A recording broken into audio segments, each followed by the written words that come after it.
우리 흔히 이제 교회를 어떤 단체로 이렇게 이야기합니까? 기본적으로 예수를 믿는 사람들이 모여서 예수를 주님으로 고백하는 그런 사람들이 모여서 하나님을 예배하는 유기적인 공동체다, 이렇게 이야기를 합니다. 그러니까 우리 몸에 각각의 지체들이 각각의 그 고유의 기능을 감당할 때 이제 우리의 몸이 건강해지잖아요. 제가 지난번에 등이 갑자기 자다가 일어났더니 결려가지고 일주일 동안 운동을 안 하다가 일주일 만에 운동을 했더니 왼쪽 종아리 쪽에 근육이 끊어지는 듯한 통증을 느꼈어요.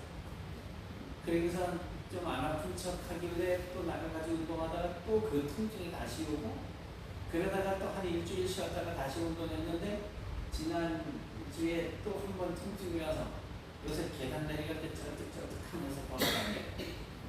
이게 몸이 제 기능을 하지 못하면 건강한 몸이라고 이야기할 수 없죠. 저는 이게 지난주에 제 이 아픈 게 이제 또 화제거리가 돼가지고 저는 또 이게 아프면 췌장암이더라 이러면서 막 그냥 이렇게 아픔을, 등 아픈 이유를 딱 찾아보니까 검색을 해보니까 인터넷에 제일 앞에 나오는 게 췌장암이에요. 그리고 췌장암인 게 판정이 되어지면 못 산대.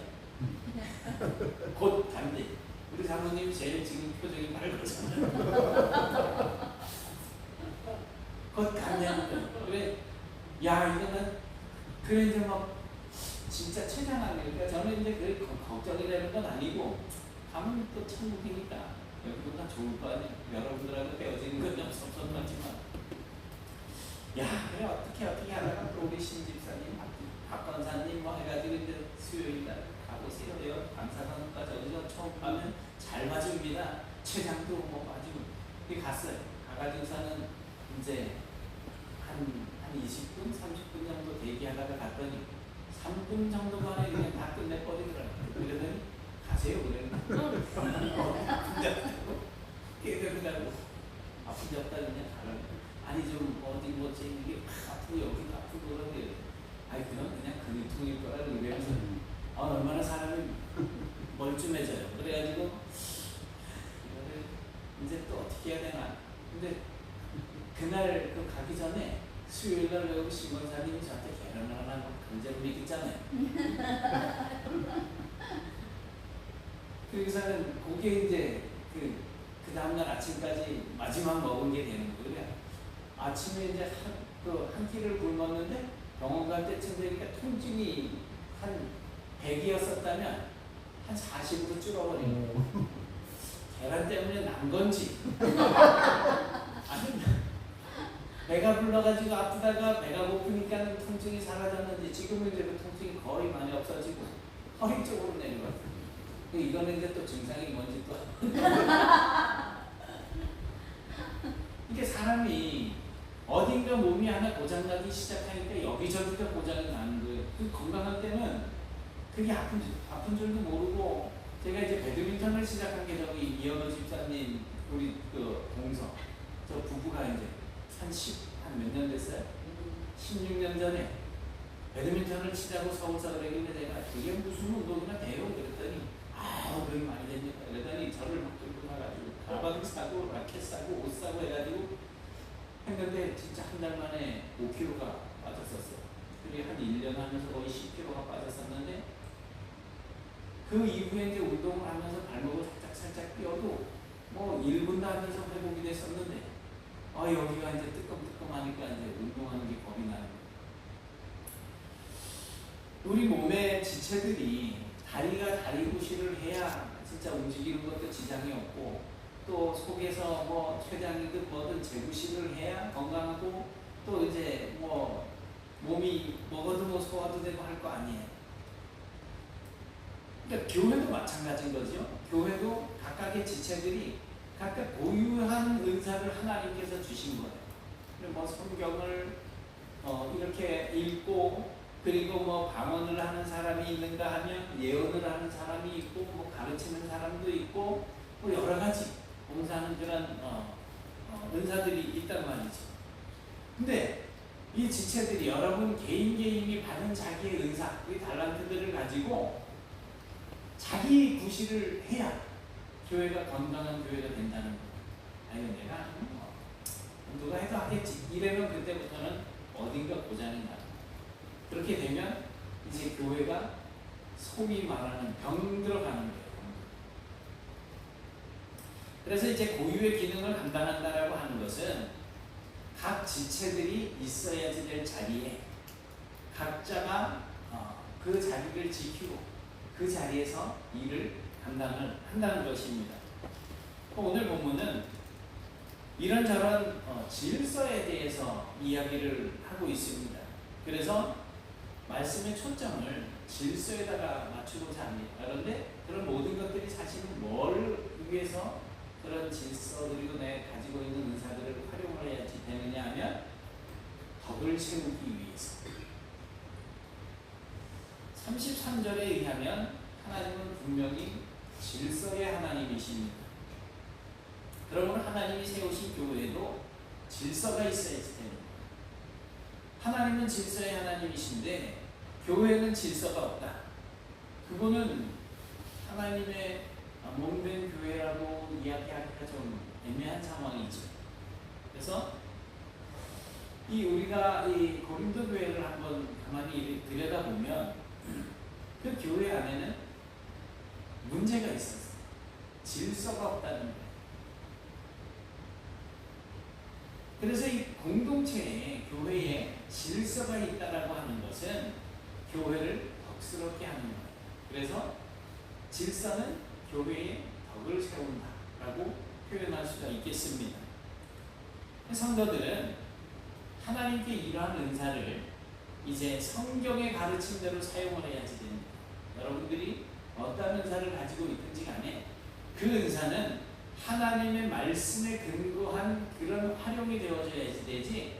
예를 들어서 이제 흔히 이런 일들이 주변에 많이 일어나니까 병 고치는 은사를 우리에게 하나님께서 주셨어요. 그래서 제가 누구에게나 그냥 기도를 하면 병이 막 나.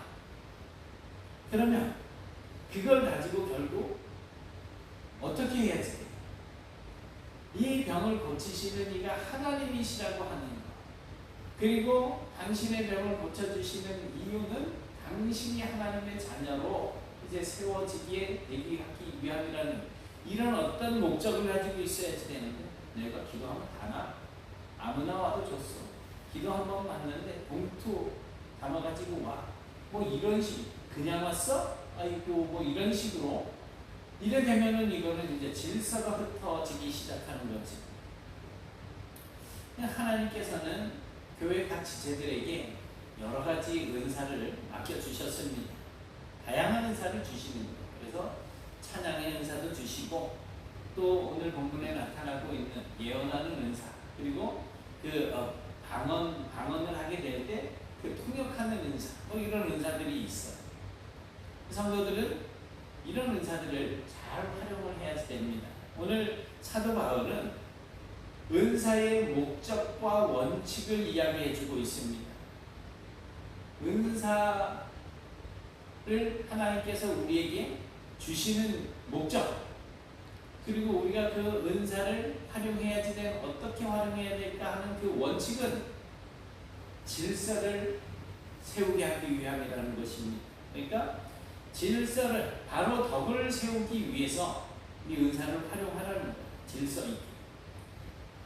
그래서 27절에 보니까 누군가 방언으로 말을 하면 두 사람이나 많아야 세 사람이 차례를 따라서 방언을 하고 한 사람이 통역을 해야지 된다는 거예요. 이제 여기서 방언이라고 하는 것은 우리 초대교회 성도들이 제자들이 그 다락방에 모여서 기도하다가 성령의 오순절날 성령의 임재하심을 이제 체험을 하잖아요. 그리고 방언이 터졌어요. 이 방언은 나가서 이 제자들에게 복음을 전하도록 하는 거예요. 그래서 그때 당시에 절기 때 모여들어 있는 각 세계 각 지역에서 와 있는 그 사람들이 제자들이 나가가지고선 복음을 전하는데 자기들이 살고 있는 그 지역의 말로 들리기 시작하는 거예요. 이게 방언인 거예요. 그래서 그 방언을 할 때 정말 그것을 통역해주는 사람이 필요하다는 것입니다. 그렇게 해야 이제 다르지 않은 하나님의 뜻에서 멀어지지 않는 그러한 복음을 전하고 또 다양한 그런 사역들을 감당할 수가 있기 때문입니다. 그리고 누군가 예언을 말하면 다른 사람들은 그 예언을 분별해야 된다라고 지금 말하고 있잖아요. 예언 분별하실 수 있겠어요? 분별하실 수 있겠어요? 제가 예언 한마디 해볼까요? 안누나 목사님 예언 한번 해볼까요? 싫어요? 네, 안누나 목사님에 대해서 예언할게요. 눈을 자꾸 피하고. 네. 안누나 목사님 100년 안에 죽어. 예언 안 해요.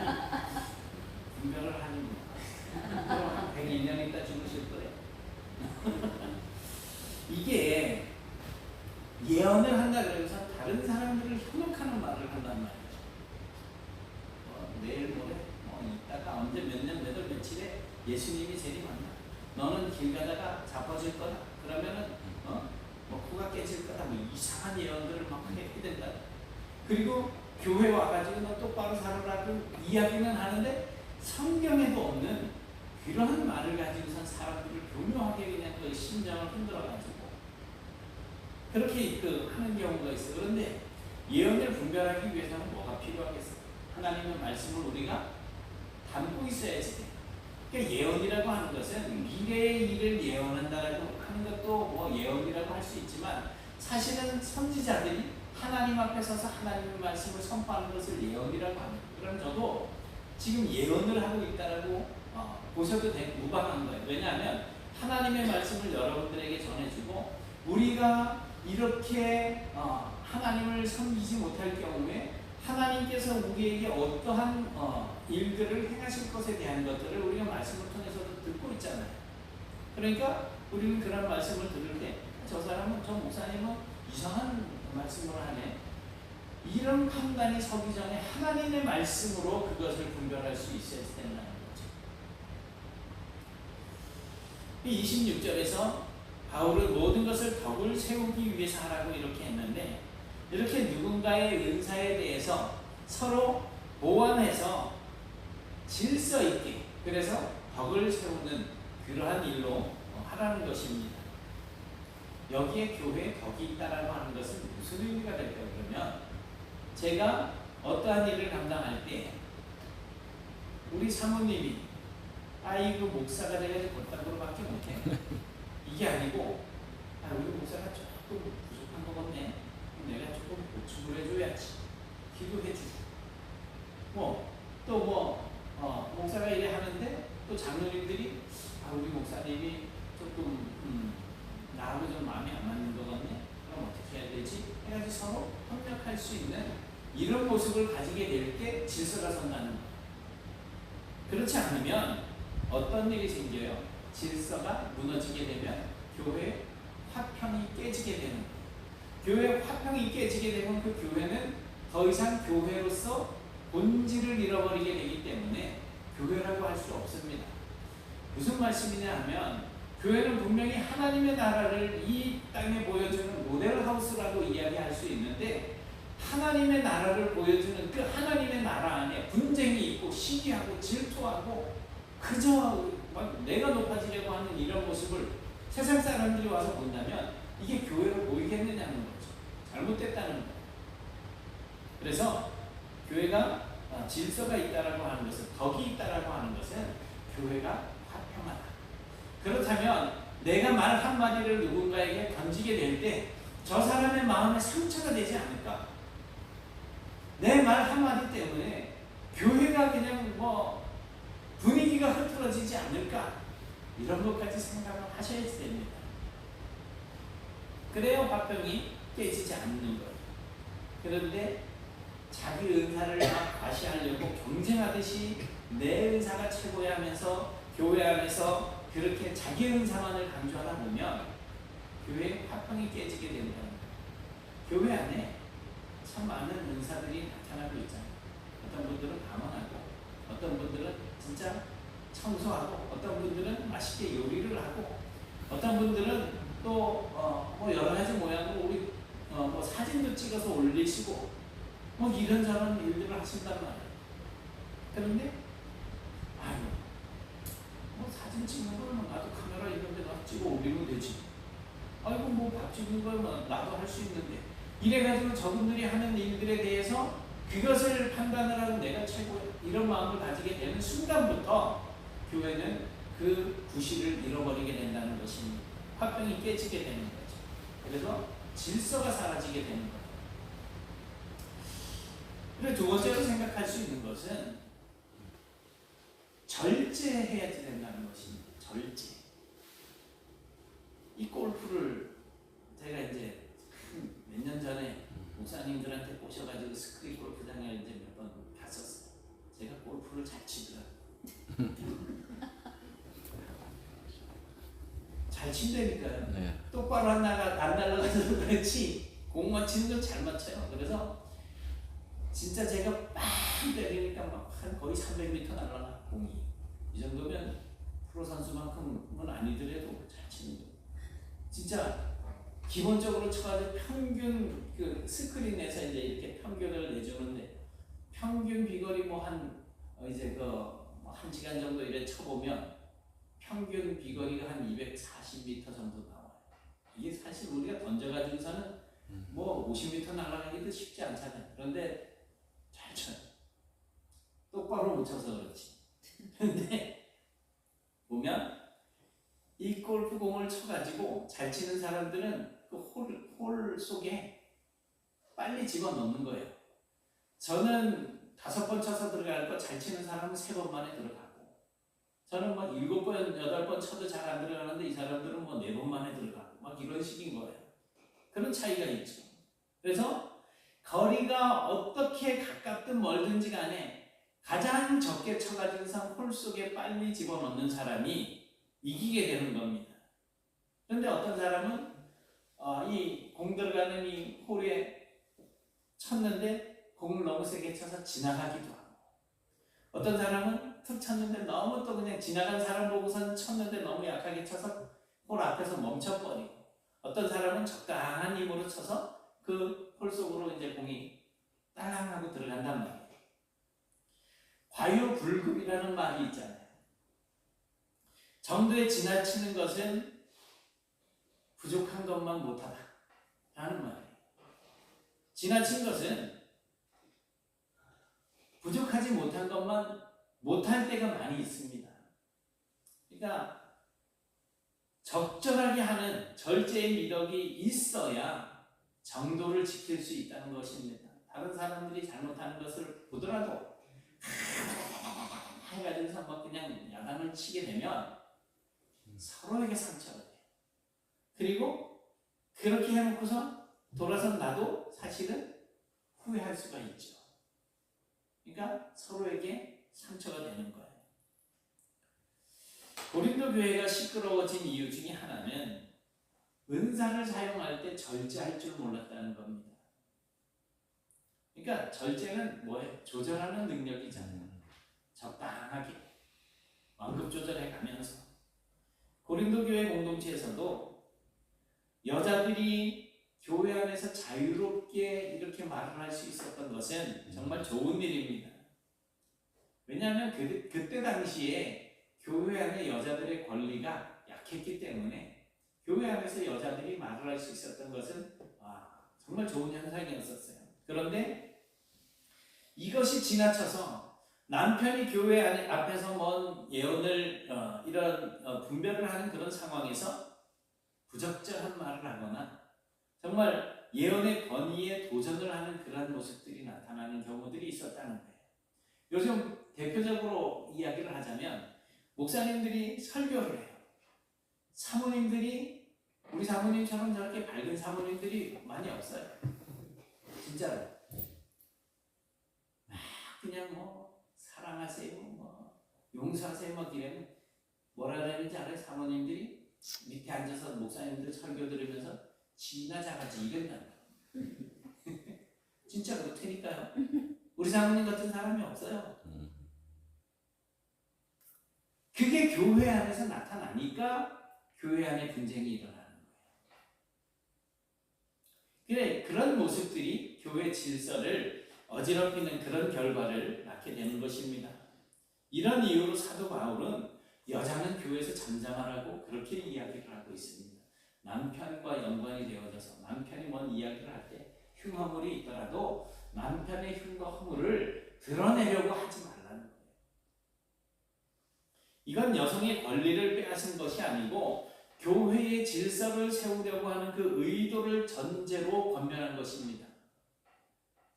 그러니까 이것은 우리 모두에게 해당되는 거예요. 누군가 뭔가 좀 부족하고 좀 과하고 잘못한 모습들을 가질 수 있잖아요. 왜 안 그렇겠어요? 인간인데 누구나 다 죄를 가지고 있고 그렇잖아요. 그런데 저 사람이 잘못한 것을 가지고 막 그냥 시작하는 거예요. 당신 이게 잘못됐어. 이렇게 하면 안 돼.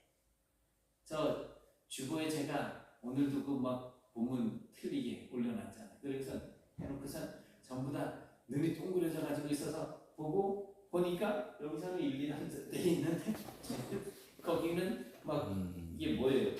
뭐 27절부터 36절 막 이러고 있었잖아요. 제가 이거를 오늘 밴드에 안 올렸어도 망정이지. 밴드에 올려놨으면 전화 왔을 수도 있어요. 어떤 분이 저번에 한번 이걸 올려놨더니 전화를 했어요. 목사님, 이거는 아닌 것 같습니다. 그래서 고쳐가지고서 다시 올려놓은 적이 있었어요. 그러니까 뭐 잘못된 거를 뭐 교회 안에 공론화를 한 건 아니고 목사님 이거 조금 수정을 했으면 좋겠습니다. 뭐 이거 뭐 그냥 애교잖아요. 그런데 그걸 가지고 목사가 돼가지고 그런 실수를 하면 되겠습니까? 이래야 되는 경우들이 있는 거예요. 당신이 교회 장로인데, 당신이 교회 권사인데, 막 이렇게 되는 거예요.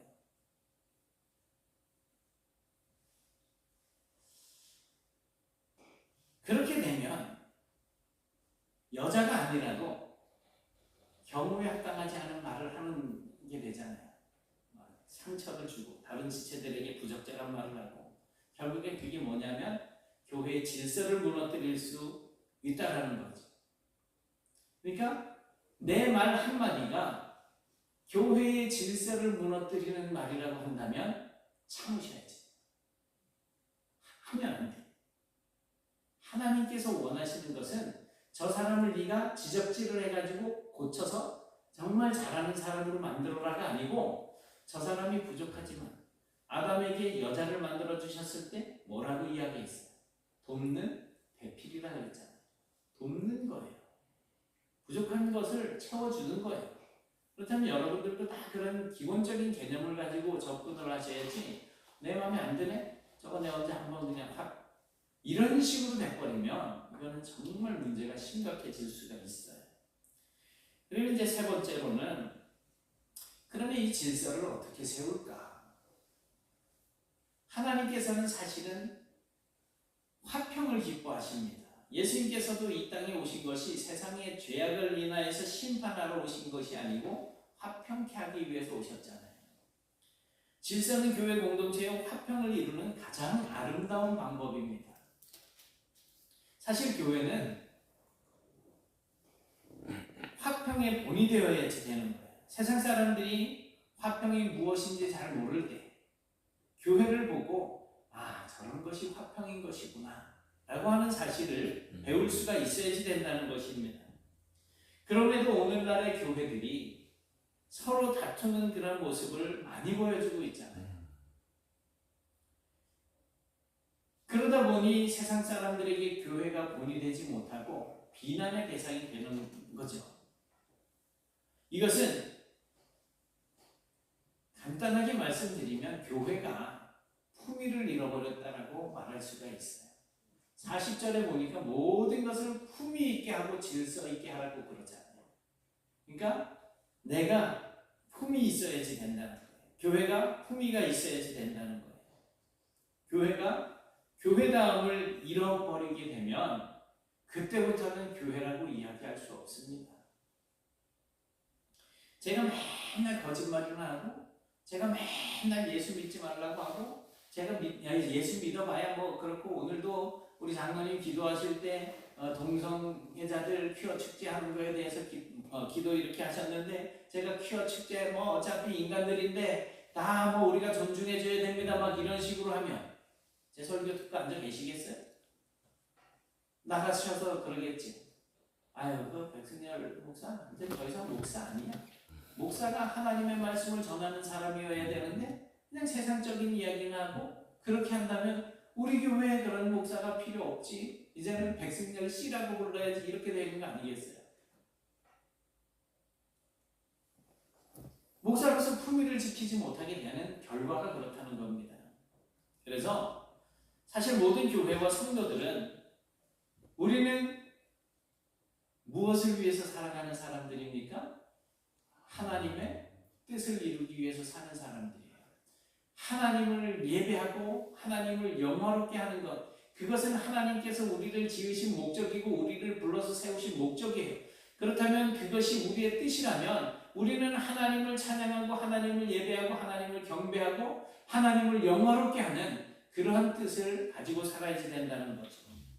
그 하나님의 뜻을 이루기 위해서 이제 뭔가 한다고 하는데 바리새인들, 안식일에 예수님께서 병든 자를 고치셨을 때 그 병든 자 자리 들고 일어나니까 너는 안식일을 어긴 놈이다.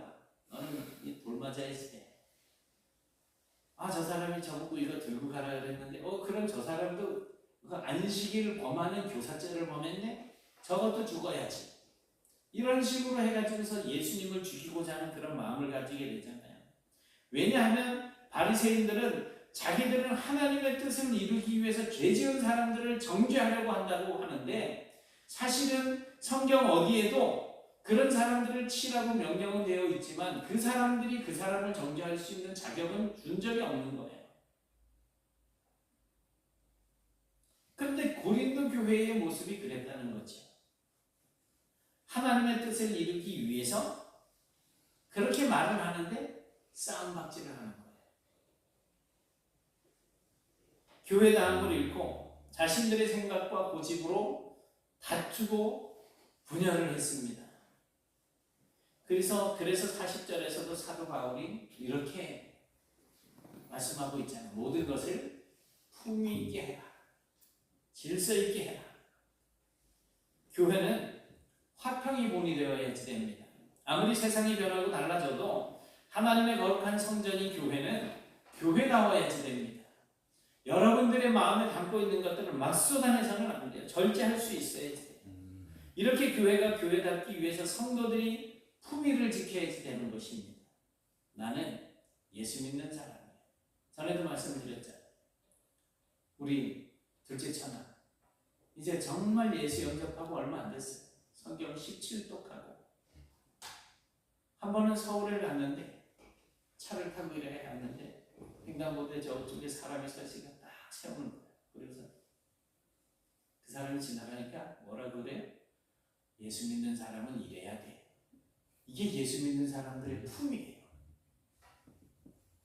나는 그냥 어려운 게 아니에요. 사실은 법을 지키는 건데 그게 우리의 품위가 되는 거예요. 은사를 사용할 때 절제의 미덕을 실천할 수 있는 그런 성도가 되시기 바랍니다. 절제는 화평을 세워가는 방법이에요. 또한 교회는 품위를 잃어버리지 말아야지 됩니다. 교회는 화평의 하나님을 본받아서 이 세대에 모범이 되어야지 됩니다.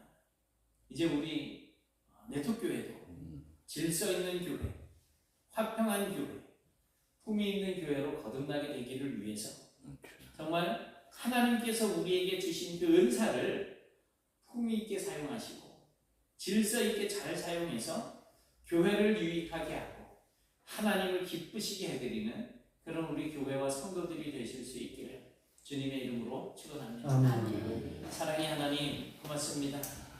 오늘 저희들이 하나님의 은혜의 말씀을 듣습니다. 고린도 교회가 참 많이 분쟁으로 힘들어하고 어려워할 때 사도 바울을 통해서 이러한 말씀을 주시네.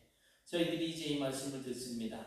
저희들이 하나님께서 저희들에게 허락하신 귀한 달란트, 재능과 은사들을 주님의 영광을 위해서 하나님의 뜻을 이루기 위해서 활용하게 하시되 질서 있게 활용하게 하시고 또 화평을 세우기 위해서 하게 하시고 또 성도로서의 품위를 지키면서 이 일들을 감당해 나갈 수 있도록 도와주옵소서.